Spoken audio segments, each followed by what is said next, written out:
Mira had never left her home planet before. The silver city of Valara, with its tall towers and floating platforms, had always been her world. But now, at just 16 cycles of age, she was traveling to Viridia, a neutral planet known for its grand interstellar academy. Species from all over the galaxy came here to learn about each other. Mira's species, the Valyrians, were scholars by nature. They valued knowledge above all else, and emotions were considered distractions. So when Mira's parents told her she would study among humans and other species, she felt both excitement and doubt.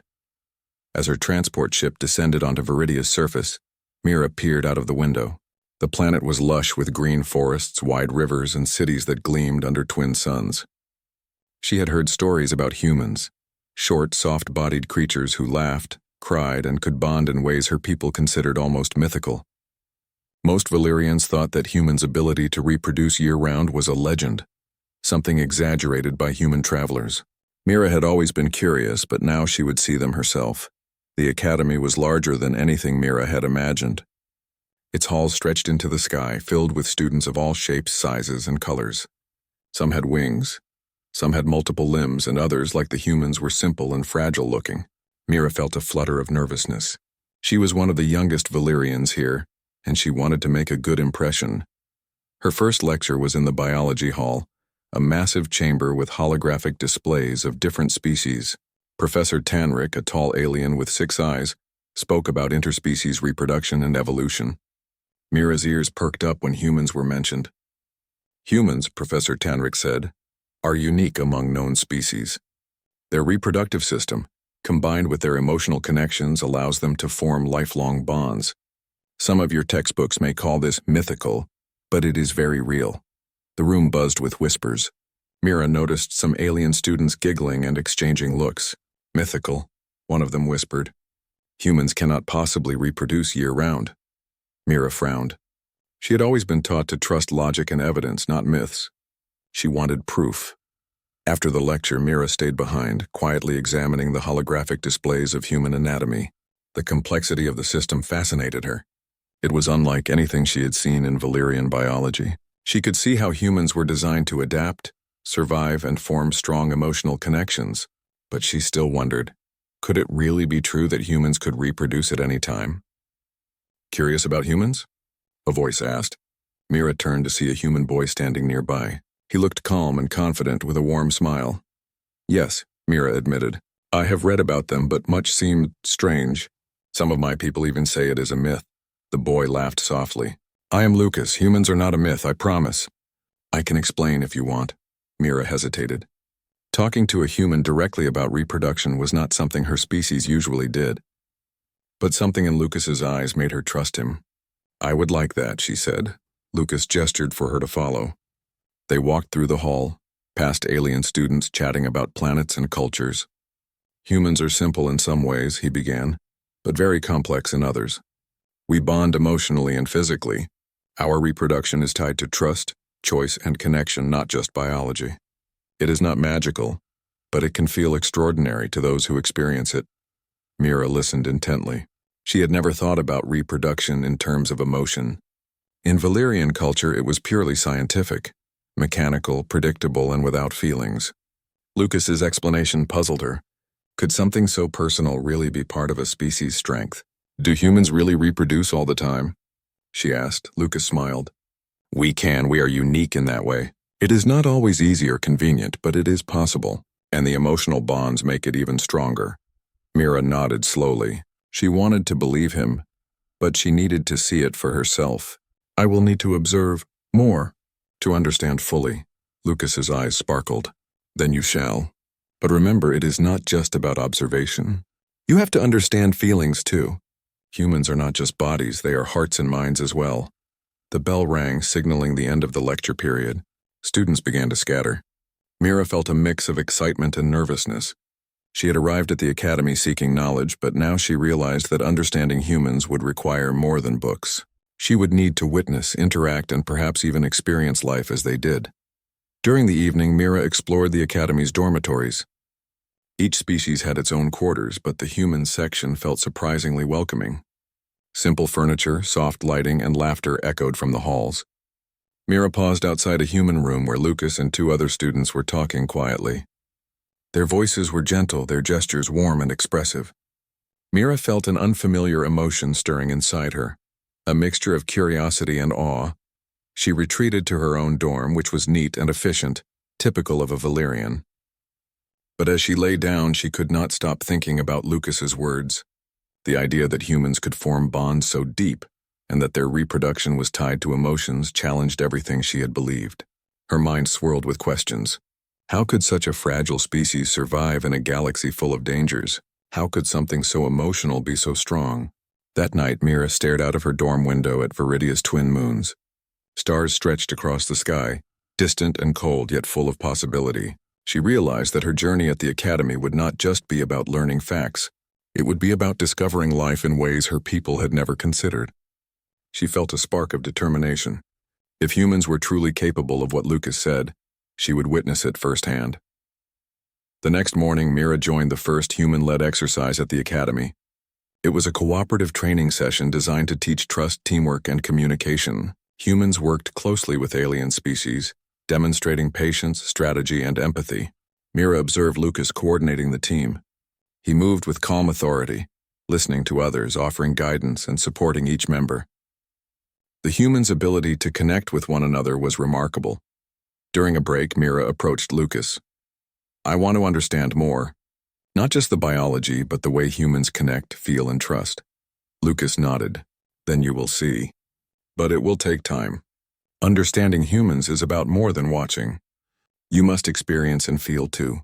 Are you ready for that?" Mira hesitated for a moment, then squared her shoulders. "I am ready. I will learn the truth. I will see it for myself." And with that promise, Mira took her first true step into a world she had doubted, but now wished to understand.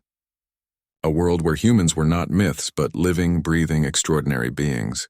And somewhere deep inside, she felt that her life, and her understanding of her own heart, was about to change forever. The morning sun of Viridia cast long shadows across the academy's sprawling campus. Mira walked through the courtyard, her curiosity growing with every step. She had already begun to notice differences in human behavior that she did not understand. They laughed easily, touched each other casually, and seemed to share thoughts and feelings without fear. To Mira, a Valyrian, this was confusing. Her species valued logic and discipline. Emotions were carefully measured and rarely displayed. Lucas walked beside her, carrying a small device that projected interactive holograms. "Today," he said, "we will do something a bit different. You will observe humans in their daily routines. Not just in class, but in life. That is where the real lessons are." Mira nodded. She had come here to understand humans, and she would do whatever it took. They first visited the academy cafeteria. The human section was bright and warm, filled with chatter and laughter. Mira noticed how students greeted each other. Hugs, handshakes, and small gestures of comfort were common. When a young human tripped over a chair, a friend immediately helped him, checking to make sure he was okay. Mira tilted her head. Such small acts of care seemed to carry weight far beyond their size. "See that?" Lucas asked. "Humans build trust through simple actions. It is not just about words or logic. Touch, concern, and attention are all part of how we connect," Mira observed carefully. The Valyrians rarely touched others unless necessary, and even then it was precise and functional.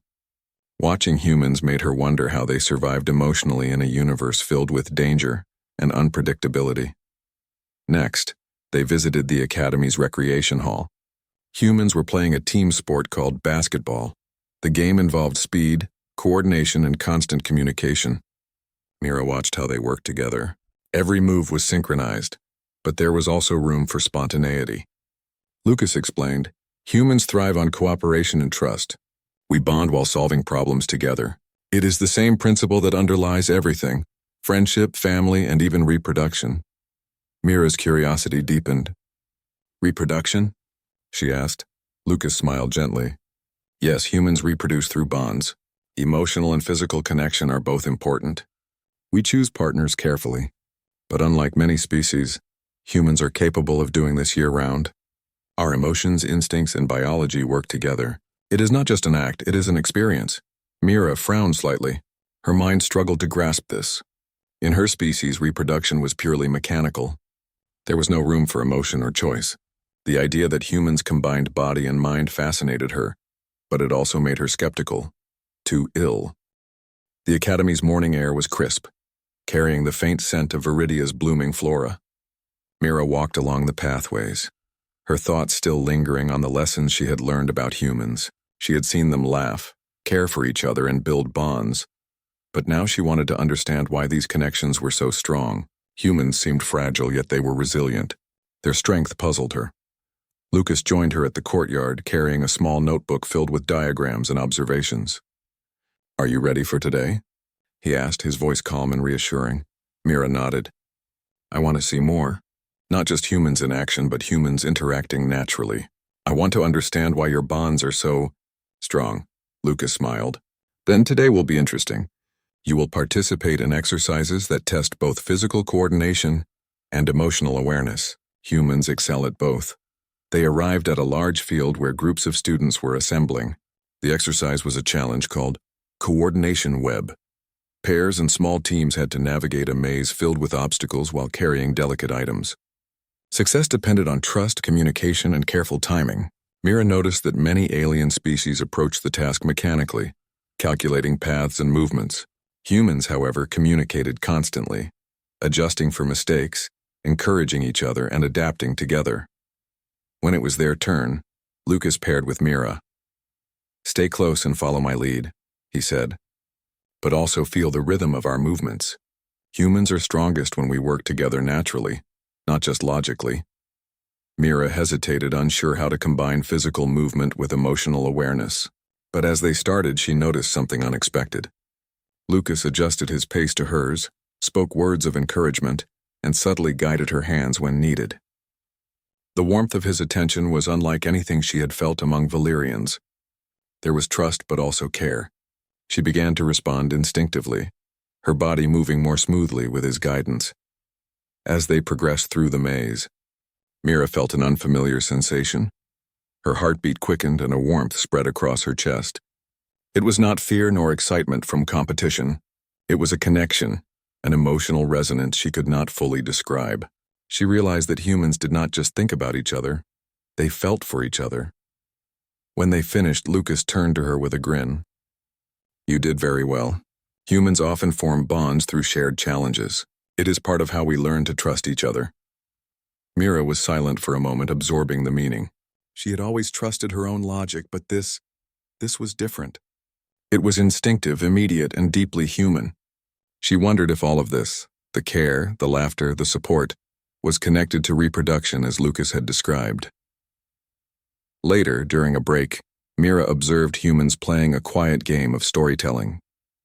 They took turns describing memories, hopes, and dreams. Each person listened intently, offering empathy and encouragement. Mira watched a human girl comfort another student who seemed upset. The gestures were subtle, yet Mira could sense the strength of their bonds. Lucas noticed her attention. "Do you see it?" he asked. Mira nodded. "Yes, humans care in ways my people do not. The bonds are not just physical, they are emotional, continuous." "I think I am beginning to understand," Lucas smiled. "And that understanding is important. Humans survive and thrive because of it. Our reproductive system, our ability to form families and friendships, is tied to these connections. Emotion and biology work together." Mira pondered this. In Valyrian culture, such emotional openness was rare and considered unnecessary. Yet here it seemed essential. Humans were fragile, yes, but their bonds made them resilient. The afternoon brought another exercise, this time in communication and empathy. Teams were tasked with navigating an obstacle course blindfolded, guided only by verbal instructions from their partners. Mira was paired with a young human named Emily. Mira's voice shook slightly as she gave directions, unsure if she could communicate effectively. But Emily's patience was remarkable. She listened intently, asked questions when confused, and offered gentle encouragement. Through the exercise, Mira felt an unexpected closeness. She had never experienced such patience or care from anyone. By the end, the team had completed the course successfully, and Mira felt a quiet pride, not in winning but in connecting. After the exercise, Lucas approached her. "You did very well today," he said. "Humans are capable of forming connections quickly, but it requires willingness." "You were willing." Mira felt a strange warmth at his words. She realized that she trusted Lucas completely. even though they had known each other for only a short time. This trust felt natural, like breathing, yet it was entirely new. That evening, Mira walked alone to a quiet observation deck overlooking the academy gardens. The twin moons reflected off the water, casting silver ripples across the surface. She thought about the day, the laughter, the care, the shared challenges. She could not deny that humans were extraordinary. Their strength was not in muscle or intellect alone, but in the bonds they formed. Lucas joined her quietly. "Beautiful, isn't it?" he said, pointing to the moons. "Yes," Mira replied softly. I did not realize that humans could be so connected. Emotionally, I mean. It is unlike anything I have known." Lucas nodded. "Humans are capable of great empathy and care. That is why we survive. That is why our reproduction is more than biology. It is trust, choice, and connection." Mira's mind swirled with thoughts. She wanted to understand fully. She wanted to see humans at their closest, to experience their bonds, to feel the depth of connection that Lucas described. It was no longer enough to observe. She needed immersion. Over the next few days, Mira continued her interactions with human students. She joined small groups, attended discussions, and participated in daily activities. She noticed how humans shared not only resources but also emotions. They comforted each other during failures, celebrated successes together, and maintained bonds that seemed unbreakable even under stress. Mira began to feel a shift within herself. Her perspective, long shaped by logic and observation, was changing. She was beginning to see humans as more than fragile creatures. They were extraordinary in ways her people had never imagined. Their resilience came from their hearts as much as their minds. One afternoon, while sitting under a viridian tree with Lucas, Mira spoke quietly. "I am beginning to understand humans, not just their biology, but their hearts. The way you connect, care, and trust each other, it is powerful." Lucas looked at her with a gentle smile. "You are learning quickly. Humans are complex, but that complexity is a strength. Our connections guide us, sustain us, and sometimes even define us." Mira nodded, feeling a strange excitement. She realized that her journey was just beginning. To truly understand humans, she would need to go beyond observation and trust. She would need to experience the bonds firsthand. And deep inside, she felt that her life, and her understanding of herself, was about to change. As night fell over the academy, Mira gazed at the stars. Each twinkle reminded her of the vast possibilities ahead. Humans were no longer myths or curiosities, they were beings of extraordinary depth. And Mira, once skeptical, now found herself drawn closer to understanding them, not as distant creatures, but as friends, guides, and perhaps something more. The bond between Mira and Lucas, built through shared challenges and trust, was only the beginning. Mira could sense that the human world held experiences beyond knowledge, experiences that would transform her completely. She was ready to take the next step into the heart of human life, to witness and understand what her people had thought impossible. Mira had crossed the threshold from curiosity to connection, and the universe, with all its mysteries, seemed suddenly alive, full of wonder and rich with the extraordinary lives of humans. The night sky above the colony was clear. Stars shimmered like tiny sparks scattered on black velvet. The alien girl, Mira, sat on a small bench outside the research dome. Her long silver hair reflected the faint light of the twin moons. She hugged her knees, staring up, lost in thought. Beside her sat John, the human who had changed her life. His jacket rested across her shoulders to shield her from the chill. He didn't speak at first. He simply sat quietly, letting her think, because he could sense that her mind was heavy with questions. Finally, Mira broke the silence. Her voice was soft, trembling. "John, I don't understand.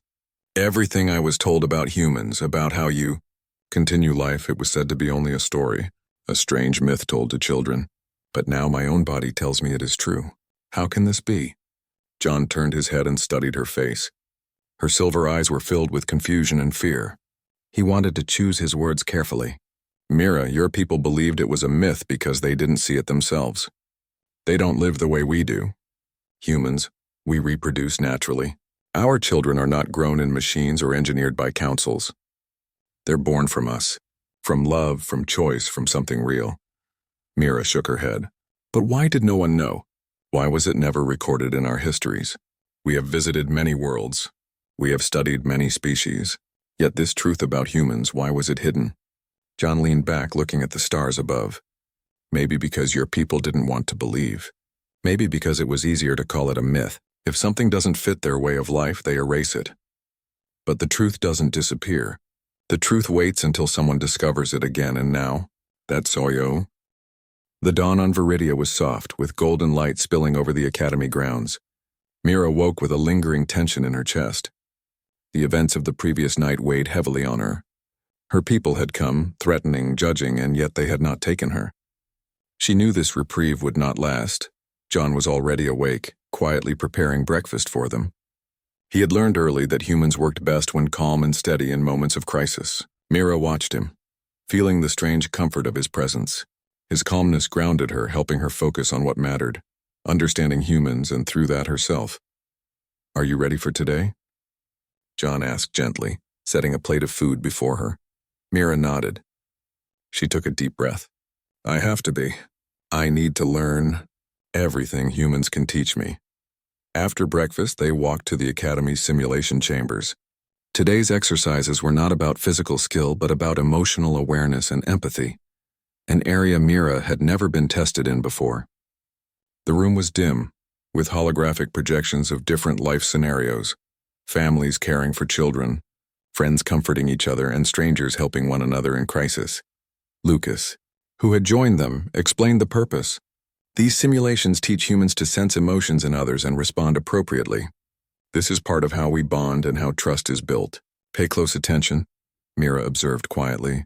She noticed the subtle ways humans communicated.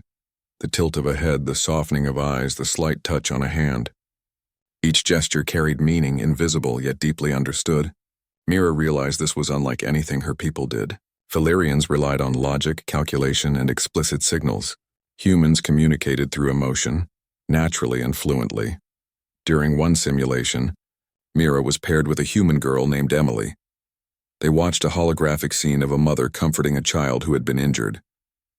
Emily's eyes filled with tears, and she reached out instinctively to hold Mira's hand. Mira froze, uncertain. She had never experienced such raw emotion, yet she felt it.